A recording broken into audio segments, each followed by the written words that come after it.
पालक भजी या बघूया। इथे मी 2 जुडी पालक घेतले आहे, स्वच्छ धुतले आहे, बारीक चिरलेले आहे। यात आता मी चवीनुसार मीठ घालत आहे। मीठ थोडंच घालायचं नाहीतर खारट होतं।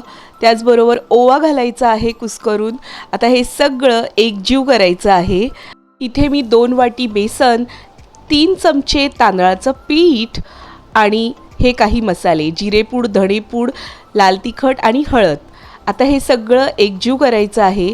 यात आता आपल्याला बारीक चिरलेला कांदा आणि बारीक चिरलेली हिरवी मिरची तीही घालायची आहे आणि आता आपण जे पालकचं मिश्रण केलं तेही घालायचं आहे आणि पाणी न घालता आपल्याला हे पीठ मळून घ्यायचं आहे, पाणी न घालता।